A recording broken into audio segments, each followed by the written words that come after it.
अस्सलाम वालेकुम students. Peshawar public school and college के ऑनलाइन क्लासेस का सिलसिला जारी है। लास्ट टाइम आपको बताया गया था कि हमारा नेक्स्ट लेक्चर होगा लॉ ऑफ मास एक्शन के बारे में। लॉ ऑफ मास एक्शन क्या है, ये हमें क्या इन्फॉर्मेशन देती है, इसके बारे में जानने की कोशिश करेंगे। ये लॉ प्रेजेंट की है नॉर्वे के दो केमिस्टों ने। एक का नाम है कैटू गोल्डबर्ग और एक का नाम है पीटर वॉक।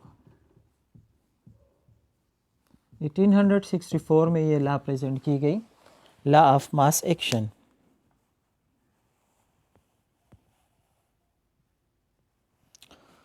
लॉ की स्टेटमेंट क्या है, लॉ हमें क्या बता रही है, एक सिंपल सा एक्सप्लेनेशन है इसकी।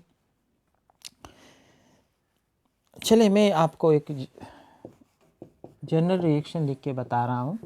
Reactant A plus B forming product C plus D. Reactant A और बी आपस में मिलके प्रोडक्ट सी और डी बना रहे हैं। अगर ए और बी ज़्यादा तो फॉरवर्ड रिएक्शन तेज़ी से चलेगा, सी और डी जल्दी जल्दी बनेंगे। अगर ए और बी कम तो forward reaction will proceed slowly, ये आहिस्ता आहिस्ता बनेंगे। अगर ये ज़्यादा तो रिवर्स रिएक्शन तेज़ी से पीछे की तरफ आएगा, और अगर ये कम तो स्लोली आएगा। तो इसको गोल्डबर्ग और वॉग ने लॉ की शक्ल में कुछ इस तरह से लिखा, द रेट और speed of a chemical reaction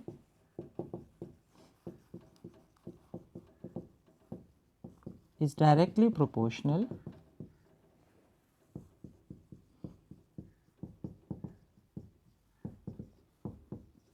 to the active masses. Active masses means moles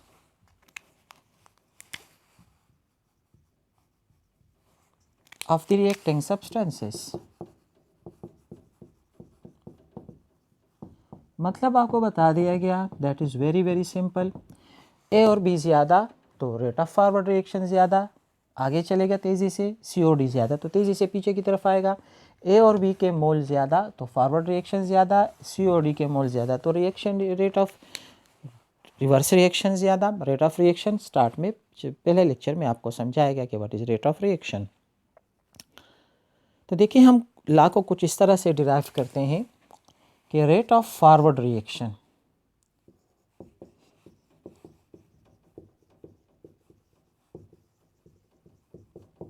it is directly proportional to molar concentration of A and molar concentration of B। इस तरह से ब्रैकेट में लिखना कहलाएगा moles, moles of A and moles of B।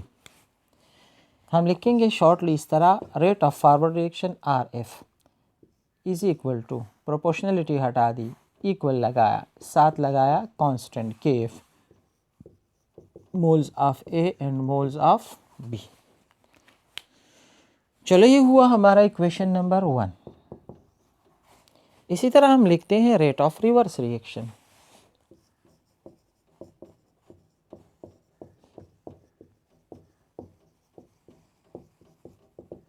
अब now you can tell me is proportional to the moles of C and moles of D। C और D ज़्यादा तो रेट ऑफ रिवर्स रिएक्शन ज़्यादा।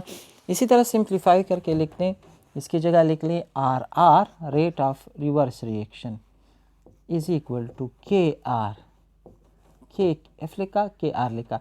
Rate constant for forward reaction, rate constant for reverse reaction, moles of C and moles of D। चलो just say this is equation number 2।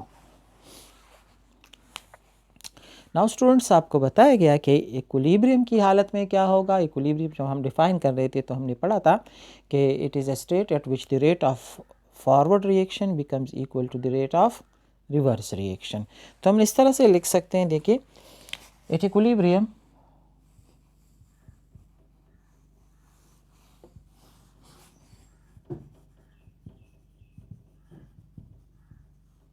RF is equal to RR। तो RF और RR की जगह उनकी values लिख लें। RF की जगह ये लिख डालें, RR की जगह वो लिख डालें। सो KF moles of A and moles of B, इधर लिखें RR moles of C and moles of D. इसको सिंप्लीफाई कर लें, डिवाइड कर लें, dividing both sides by KRAB।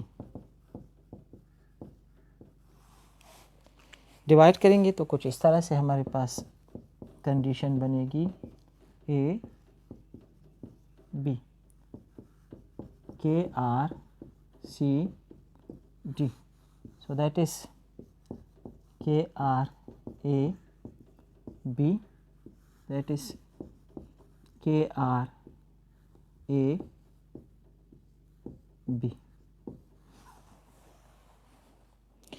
Now cross out कर दें, अगर कुछ कट रही हैं तो काट दें।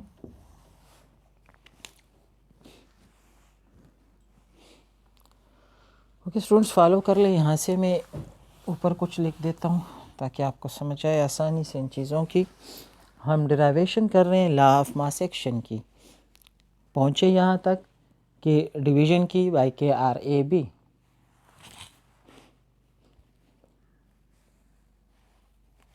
सो KF by KR is equal to, ये भी ख़त्म रह गया, moles of C, molar concentration of D, molar concentration of A and molar concentration of B. Now rate constant for forward and rate constant for reverse, इन दोनों के दरमियान यहाँ से हमारे पास जो फैक्टर, जो टर्म निकला, इसको हम ये वाला नाम देते हैं ratio. It's a ratio between rate of forward and rate of reverse reaction, that is equal to moles of C, moles of D, moles of A and moles of B। इन दोनों को हम एक नए टर्म से express करते हैं, that is called KC। और हम लिखते हैं molar concentration of C, molar concentration of D, molar concentration of A, molar concentration of B। ये है लॉ ऑफ मास एक्शन की मैथमेटिकल फॉर्म। और यहाँ पर जो KC एक्सप्रेस हुआ, KC को हम नाम देते हैं इक्विलिब्रियम कांस्टेंट का, equilibrium constant KC। Equilibrium constant क्या है, हमने क्यों डेरिवेशन की, इतनी सारी जहमत क्यों हुई, ये हमें रिवर्सिबल रिएक्शन के बारे में बहुत सारी इंफॉर्मेशन प्रोवाइड करती है। वो इंफॉर्मेशन क्या है, आगे चलकर हमने इम्पोर्टेंस ऑफ KC में इस पर डिस्कशन करनी होगी कि रिवर्सिबल रिएक्शन किसी वक्त फॉरवर्ड डायरेक्शन में जा रहा है, रिवर्स डायरेक्शन में जा रहा है, किसी भी वक्त इसमें रिएक्टेंट AB कितने हैं, प्रोडक्ट CD कितने हैं, ये सारी चीज़ें हम KC की वैल्यू से मालूम कर सकते हैं। तो ये है derivation law of mass action की। यहाँ पर हम इसको थोड़ा सा आगे ले जाएंगे, यहाँ से हम लॉ ऑफ मास एक्शन की एक नई डिफिनीशन को स्टडी करेंगे।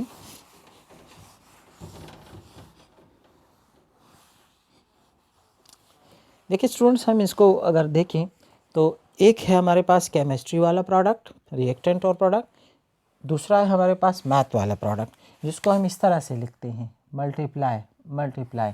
तो आप यहाँ से देख सकते हैं मैथ वाला प्रोडक्ट, केमिस्ट्री वाले प्रोडक्ट, द प्रोडक्ट यानी मैथ वाला product of the molar concentration of products divided by the product of the molar concentration of the reactant is called KC। KC ratio है जो रेट कांस्टेंट फॉर फॉरवर्ड और rate constant for reverse reaction के दरमियान एक ratio है। हम इसको इस तरह से भी डिफाइन कर सकते हैं, it is the product of the molar concentration of products divided by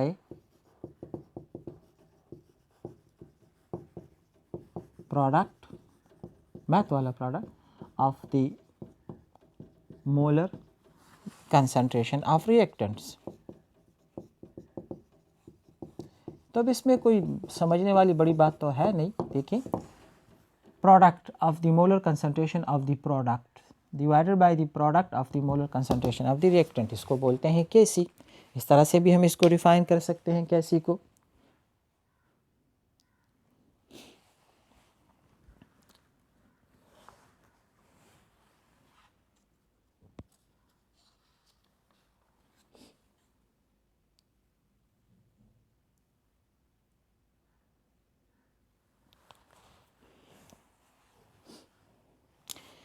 चलिए स्टूडेंट्स, थोड़ा सा एक नए फॉर्म में इसको एक्सप्रेस करने की कोशिश करते हैं इन सारी फाइंडिंग्स को।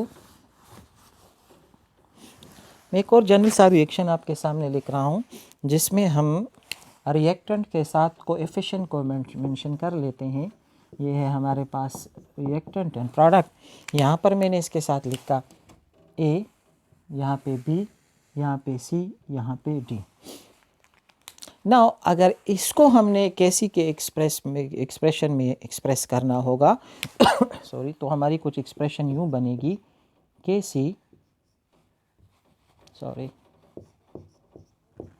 is equal to molar concentration of C raised to the power C, molar concentration of D raised to the power D, molar concentration of A raised to the power A and B raised to the power B। देखो ये जो coefficient हैं केसी के format में, ये हमारे पास इनके exponent के फॉर्म में एक्सप्रेस होंगे C, D, A and B। केसी के फॉर्मेट में लिखते हुए जो बैलेंस केमिकल इक्वेशन के एक्सप्रेशन हैं वो एक्सपोनेंशियल फॉर्म में एक्सप्रेस होंगे।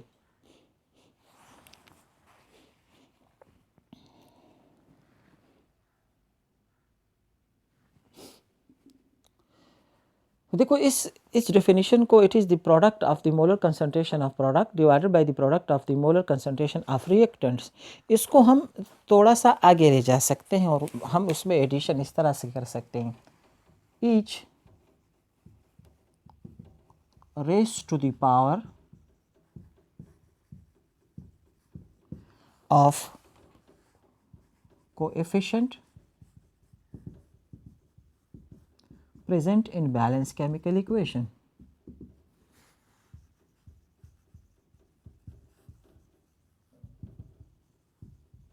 हमने केसी को थोड़ा सा और आगे लेके डिफाइन किया। It is the product of the molar concentration of the product divided by the product of the molar concentration of the reactant each raise to the power of the coefficient present in a balance chemical equation. तो इस तरह से भी हम केसी को define कर सकते हैं। तो स्टूडेंट्स, ये थी हमारे पास केसी की कुछ लॉ ऑफ मास सेक्शन की डिराइवेशन। उससे हमने डिराइव किया केसी को। केसी क्या है, केसी को दो तीन तरह से डिफ़ाइन करना सिखाया आपको कि केसी को हम किस तरह से डिफ़ाइन करेंगे, केसी हमें क्या इन्फॉर्मेशन देती है, तो आगे डिस्कशन होगी। नेक्स्ट लेक्चर में मैं आपको केसी के कुछ और फॉर्मेट के बारे में बताऊंगा जिसको हम नाम देते हैं के पी का। इसके बारे में हमारी डिस्कशन होगी। के पी क्या है, के एक्स क्या है, के एन क्या है और इनकी रिलेशनशिप क्या है केसी के साथ। ये हमारा नेक्स्ट लेक्चर होगा जिस पर हमारी डिस्कशन होगी के पी, के एक्स, के एन और इनकी रिलेशनशिप केसी के साथ। ओके स्टूडेंट्स, फिर नेक्स्ट लेक्चर में हमारी मुलाकात होगी। अल्लाह हाफिज़, टेक केयर।